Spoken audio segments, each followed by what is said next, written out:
হরি, কি বৌদিমণি? যা দিদির এই সুটকেসটা গাড়িতে তুলে দিয়ে আয়। দাঁড়াও,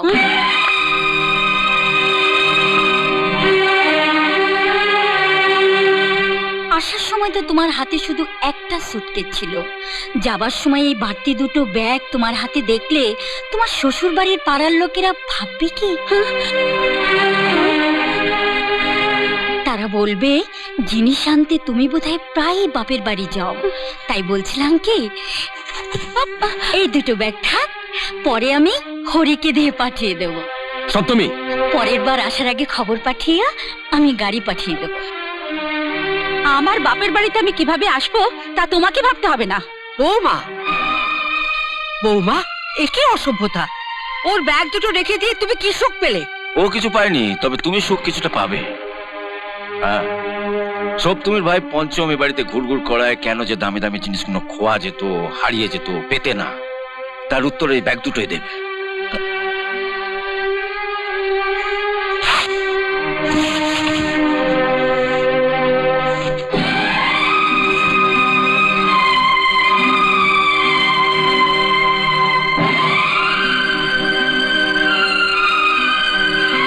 দীপা, ভবিষ্যতে এই বাড়িতে ঢোকার আগে তোর ঠিক কি কি জিনিসের প্রয়োজন আমায় জানিয়ে রাখিস, আমি সব কিনে রেখে দেবো, যাতে ভবিষ্যতে চুরি করে নয়, মাথা উঁচু করে বাড়ি থেকে বেরোতে পারিস।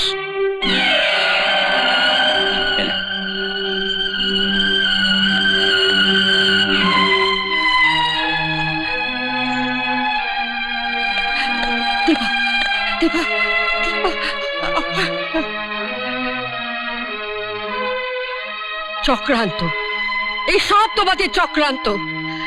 আমি কিছু বুঝি না ভেবেছ না? ঠিক আছে, ঠিক আছে, আজ আসুক দীপক বাড়িতে, হয় তুমি থাকবে নয়তো আমি থাকবো এই বাড়িতে।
কেমন আছে, কেমন আছে? আরে চুপ করে আছিস কেন? মা কেমন আছে বল। অপারেশন হয়ে গেছে, এখন অনেক রক্তের দরকার। ও, তোমার লজ্জা হওয়া উচিত, আজ তোমার জন্য মায়ের এই অবস্থা। দীপু, এটা কারোর জন্য নয়, ইটস অ্যান অ্যাক্সিডেন্ট। মার মাথার ক্ষতটা তুই দেখতে পাচ্ছিস, তাই উত্তেজনা ওর মনের ক্ষতটা তুই দেখতে পাচ্ছিস না। যাক যাক, শোন, থাকো সব কথা, রক্ত যদি লাগে রক্তের ব্যবস্থা কর, জোগাড় করার। কিন্তু দাদা, মায়ের রক্তের যা গ্রুপ তা এখনই জোগাড় করা যথেষ্ট কষ্টের ব্যাপার। আমি রক্ত দেব। তুমি রক্ত দেবে? হ্যাঁ, যতটা দরকার সবটাই। হ্যাঁ, কিন্তু তোমার রক্তের গ্রুপের সঙ্গে তো মেলা চাই। মিলবে? আমার মামা ডাক্তার, আমার স্বামী ডাক্তার, আমার রক্তের গ্রুপ আমি জানি দাদা। আমার রক্ত সবার সঙ্গে মিলবে, মায়ের সঙ্গেও নিশ্চয়ই মিলবে। আপনি আর দেরি করবেন না দাদা, ওকে বলুন যা করবার তাড়াতাড়ি করতে। দিবু, এর কথা যদি ঠিক হয় তাহলে দেরি করছিস কেন? এসো আমার সঙ্গে।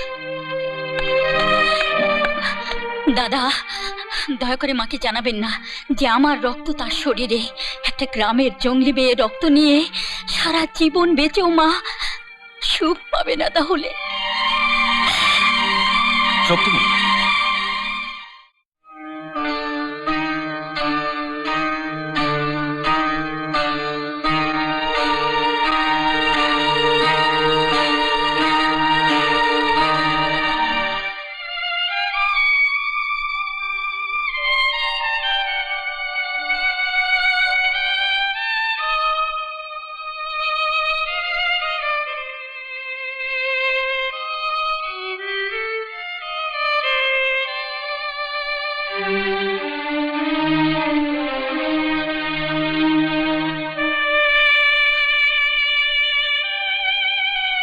মা